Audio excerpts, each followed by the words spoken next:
We went on the Queen Mary 2 and we discovered three things that are really different about the Queen Mary. We're going to share them with you this week. Where are we heading? We are in Dublin, Ireland. Dublin!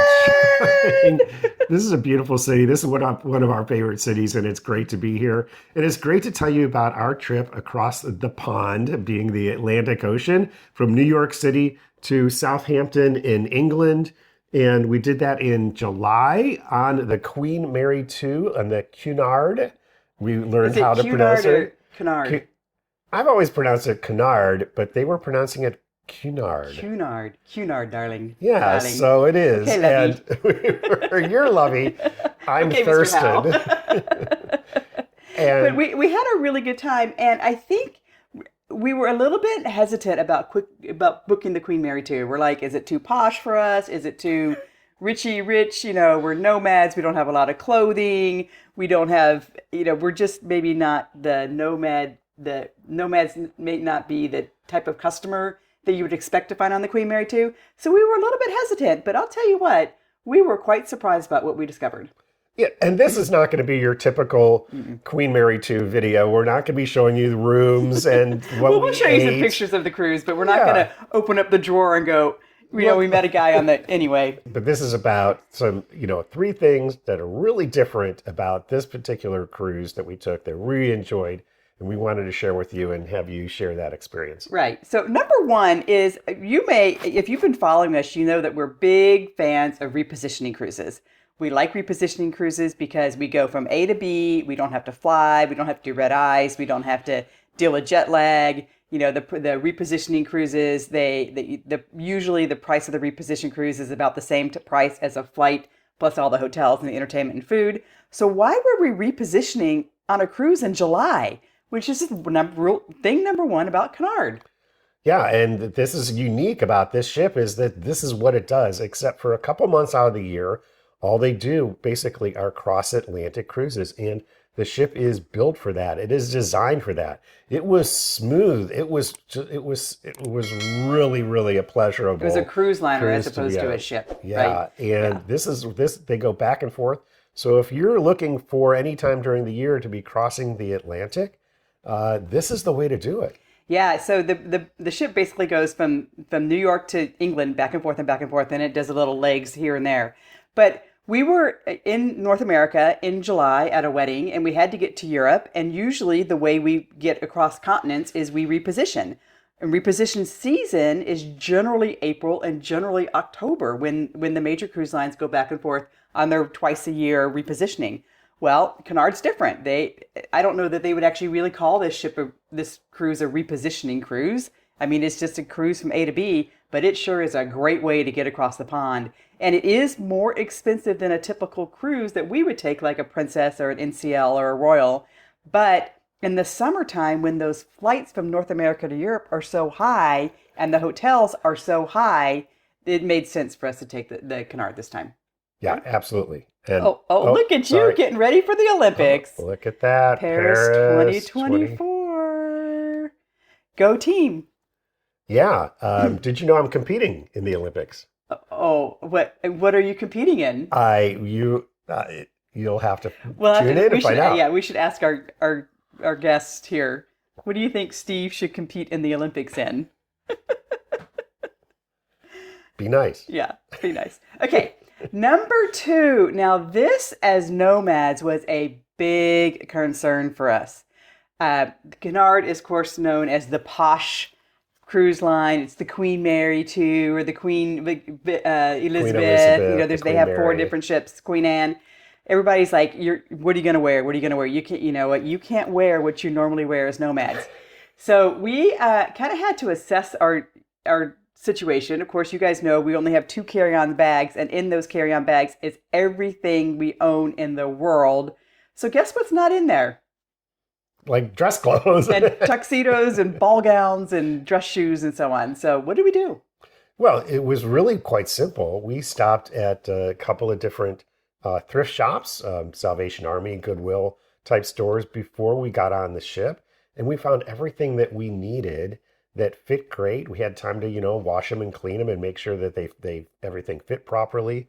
Why don't you tell them about your situation, and then I'll Yeah, tell them so about mine. so we had 8 nights on the Queen Mary too, and so the dining situation, you have 3 choices when you go dining. You can go into the buffet, you can go into the dining hall, and in the dining hall you have 2 choices. You can either have a set time that you sit down every night at the same time at the same table, or the second choice is you can go in at any time you want and select either to sit with yourselves or with other people.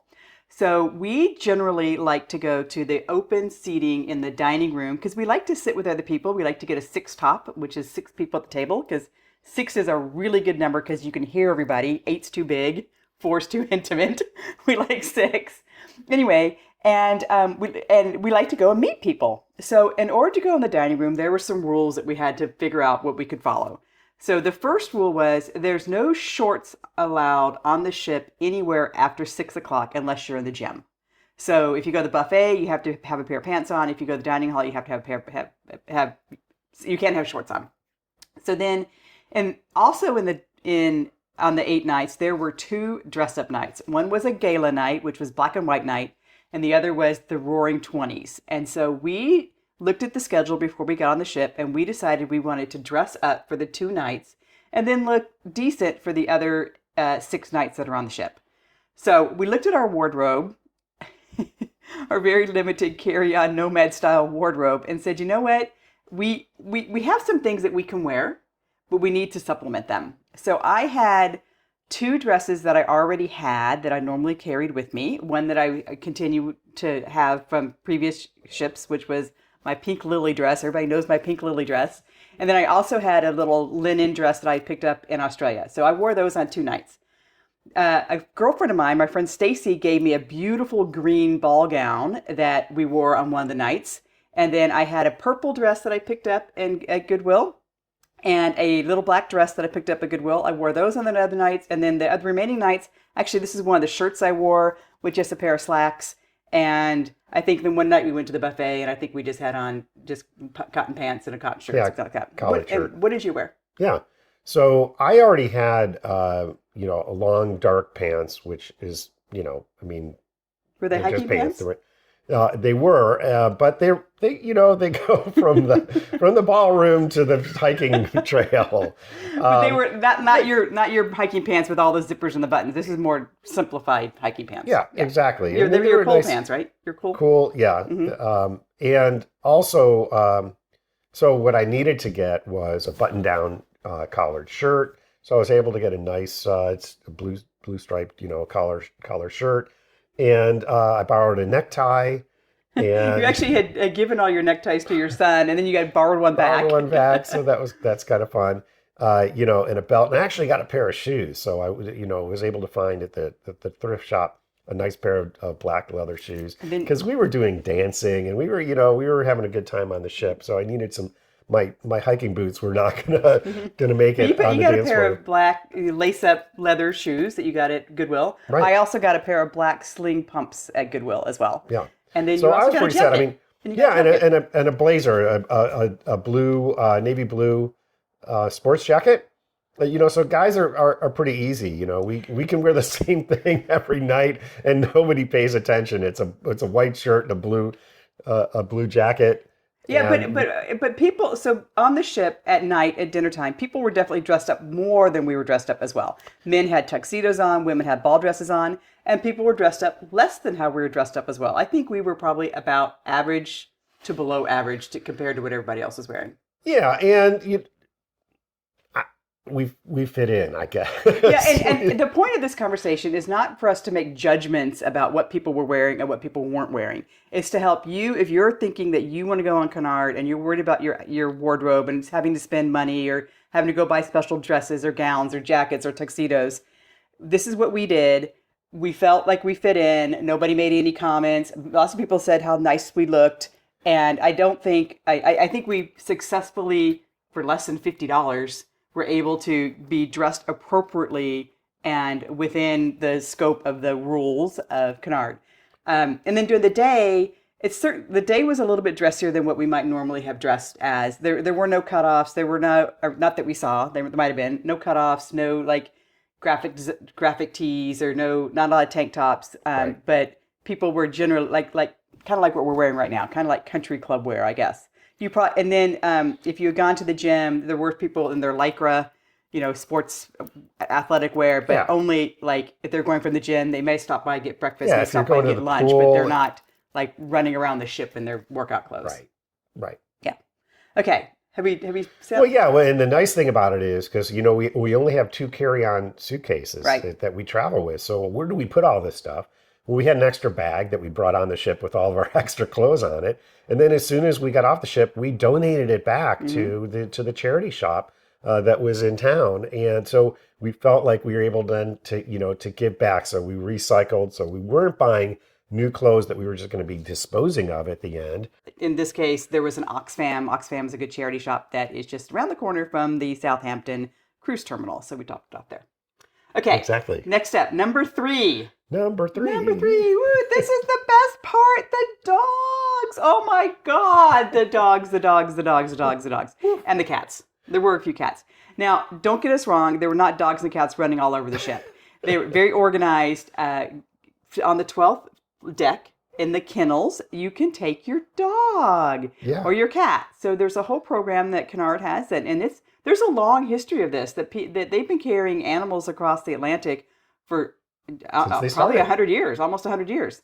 And so we went up and visited the dogs. Now this was really fantastic. There was 14 dogs and 2 cats on board, and they were kept in the kennels on the 12th floor, on the 12th deck.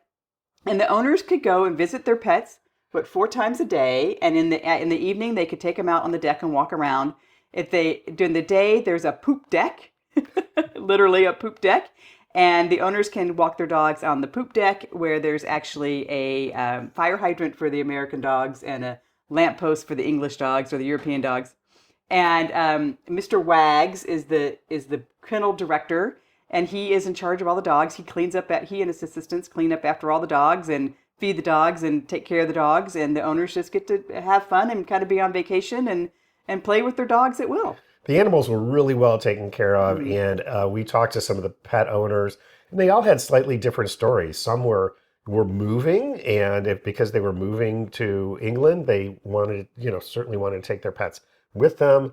Others were traveling with their pets for various reasons. And these pets were not assistance dogs. I mean, there were, I think we saw 2 or 3, what are they called? Therapy dogs. Therapy dogs or assistance dogs that were on the ship as passengers and were in the ship with their owners doing their jobs as therapy dogs.